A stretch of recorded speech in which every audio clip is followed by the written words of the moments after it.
ಪ್ರಿಯರೇ, ದಿನದ ಬದುಕಿಗೊಂದು ಕ್ರಿಸ್ತನ ಈ ದನಿ ನಮ್ಮೆಲ್ಲರಿಗೂ ಪ್ರೇರಣೆ ಆಗಲಿ. ಪೂಜಾ ವಿಧಿಯ ಸಾಧಾರಣ ಕಾಲದ 6ನೆಯ ವಾರ, ಫೆಬ್ರವರಿ 17, 2025, ಸೋಮವಾರ. ಸಂತ ಮಾರ್ಕನು ಬರೆದ ಪವಿತ್ರ ಶುಭ ಸಂದೇಶದಿಂದ ವಾಚನ. 8ನೇ ಅಧ್ಯಾಯ, 11ರಿಂದ 13ರವರೆಗಿನ ವಚನಗಳು.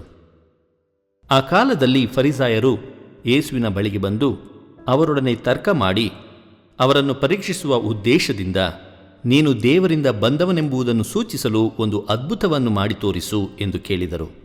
ಇದನ್ನು ಕೇಳಿ ಯೇಸು ಮನಸ್ಸಿನಲ್ಲೇ ನೊಂದುಕೊಂಡು ನಿಟ್ಟುಸಿರಿಟ್ಟು, ಈ ಪೀಳಿಗೆ ಅದ್ಭುತವನ್ನು ಸಂಕೇತವಾಗಿ ಅಪೇಕ್ಷಿಸುವುದಕ್ಕೆ?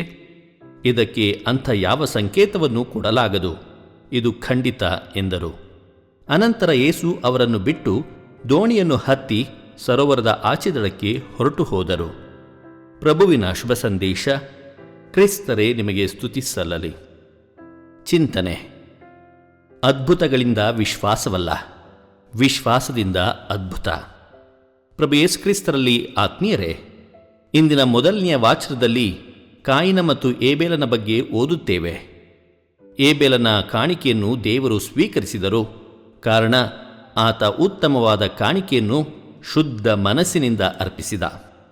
ಕಾಯಿನನ ಕಾಣಿಕೆಯನ್ನು ದೇವರು ಮೆಚ್ಚಲಿಲ್ಲ. ಹಾಗಾಗಿ ಕಾಯಿನ ತನ್ನ ಸ್ವಂತ ತಮ್ಮನ ಮೇಲೆ ಕೋಪಗೊಂಡ. ಕೋಪದಿಂದ ತನ್ನ ಸ್ವಂತ ತಮ್ಮನನ್ನೇ ಕೊಲೆ ಮಾಡಿದ. ಕಾಯಿನನಂತೆ ಅನೇಕ ಬಾರಿ ನಾವು ಕೂಡ ಇತರರ ಮೇಲೆ ಕೋಪಗೊಳ್ಳುತ್ತೇವೆ ಅಲ್ಲವೇ? ಕಚೇರಿಯಲ್ಲಿ ಸಹೋದ್ಯೋಗಿಗಳು ಬಡ್ತಿ ಪಡೆದಾಗ, ಶಾಲೆಯಲ್ಲಿ ಸ್ನೇಹಿತರು ಉತ್ತಮ ಅಂಕ ಗಳಿಸಿದಾಗ, ಬೇರೆಯವರು ಪ್ರಶಂಸೆ ಗಳಿಸಿದಾಗ ನಮಗೆ ಕೋಪ ಬರುವುದು ಸಹಜ ಅಲ್ಲವೇ?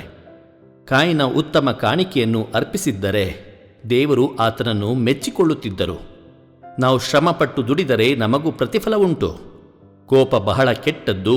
ಅದಕ್ಕಾಗಿ ಯೇಸು ನುಡಿಯುತ್ತಾರೆ, ತನ್ನ ಸಹೋದರನ ಮೇಲೆ ಕೋಪಗೊಳ್ಳುವ ಪ್ರತಿಯೊಬ್ಬನು ನ್ಯಾಯ ತೀರ್ಪಿಗೆ ಈಡಾಗುವನೆಂದು. ಮತ್ತಾಯನ ಶುಭ ಸಂದೇಶ 5ನೇ ಅಧ್ಯಾಯ 22ನೇ ವಚನ. ಆತ್ಮೀಯರೇ, ವಿಶ್ವಾಸವುಳ್ಳವನಿಗೆ ಅದ್ಭುತಗಳ ಅವಶ್ಯಕತೆ ಇಲ್ಲ. ಜಗತ್ತಿನ ಯಾವ ಧರ್ಮವೂ ಅಥವಾ ಆಧ್ಯಾತ್ಮಿಕತೆಯೂ ಅದ್ಭುತಗಳನ್ನು ಆಧರಿಸಿಲ್ಲ, ಅವಲಂಬಿಸಿಲ್ಲ. ಹಾಗೆಂದು ಅದ್ಭುತಗಳು ಜರುಗಿಲ್ಲವೆಂದೇನಲ್ಲ. ಅವಶ್ಯಕತೆಗಳಿದ್ದಾಗಲೇ ಹೊರತು ತಾನು ದೇವಕುಮಾರನೆಂದು ಜನರಿಗೆ ಸಾಬೀತುಪಡಿಸಲು ಯೇಸುಕ್ರಿಸ್ತ ಅದ್ಭುತಗಳನ್ನು ಬಳಸಲಿಲ್ಲ. ಅದ್ಭುತಗಳನ್ನೇ ಆಧರಿಸಿ ನಾವು ವಿಶ್ವಾಸಿಸುವುದಾದರೆ ನಮ್ಮ ಸನಿಹವೇ ಇದ್ದ ದೈವಾನುಭವವು ನಮ್ಮ ಕೈತಪ್ಪಿ ಜಾರಿ ಮರಳಿ ಸಿಗಲಾರದಷ್ಟು ದೂರ ಸಾಗಿ ಮರೆಯಾಗಬಹುದು.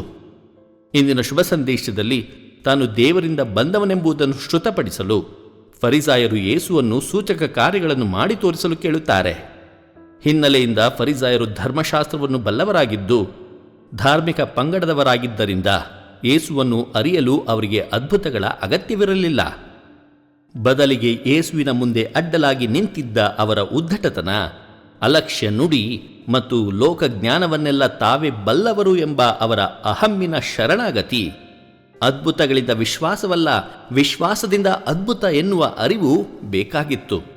ಈ ಅರಿವು ನಮ್ಮಲ್ಲಿಯೂ ಇಲ್ಲವಾದರೆ ವಿಶ್ವಾಸ ಭಕ್ತಿಯನ್ನು ಒಂದು ವ್ಯಾಪಾರವಾಗಿ ನೋಡುತ್ತೇವೆ. ಸತ್ಯವನ್ನರಿಯಲು ಸಾಕ್ಷಿಗಳೇ ಅಂತಿಮವಲ್ಲ, ಅದ್ಭುತಗಳನ್ನು ನೋಡಿಯೂ ನಂಬದವರಿದ್ದಾರೆ. ಕ್ರಿಸ್ತನ ಹಿಂಬಾಲಕರಾಗ ಬಯಸಿದರೆ ಕೋರಿಕೆ ಬೇಡಿಕೆಗಳನ್ನೊಡ್ಡಿ ಸಂಕಷ್ಟ ನಿವಾರಣೆಗಾಗಿ ಹರಕೆ ತೀರಿಸುವ ಚೌಕಾಸಿ ಭಕ್ತರಾಗದೆ, ಕಷ್ಟವೋ ನಷ್ಟವೋ ದೈವತ್ವದ ಅಸ್ತಿತ್ವದಲ್ಲಿ ವಿಚಲಿತವಾಗದ ವಿಶ್ವಾಸವನ್ನು ಜೊತೆಗಿಟ್ಟುಕೊಂಡು ಬಾಳುವ ಜೀವಿಗಳಾಗಿ ಬದುಕೋಣ. ದೇವರು ನಮ್ಮೆಲ್ಲರನ್ನು ಆಶೀರ್ವದಿಸಲಿ. ಇದು ದನಿ ಮಾಧ್ಯಮ ಮನೆಯ ಕೊಡುಗೆ. ಧ್ವನಿ ವಂದನೆಯ ಸ್ವಾಮಿ ಶಾಂತಕುಮಾರ್ ಜೆ, ಬೆಂಗಳೂರು ಮಹಾಧರ್ಮ ಕ್ಷೇತ್ರ. ಪ್ರಿಯರೇ, ಈ ಚಾನೆಲ್ ಅನ್ನು ಸಬ್ಸ್ಕ್ರೈಬ್ ಮಾಡಿ ಪ್ರತಿದಿನ ದೇವರ ವಾಕ್ಯವನ್ನು ಆಲಿಸುತ್ತಾ ಅದನ್ನು ಇತರರೊಂದಿಗೆ ಹಂಚಿಕೊಳ್ಳಲು ನಮಗೆ ನೆರವಾಗಿರಿ. ಧನ್ಯವಾದಗಳು.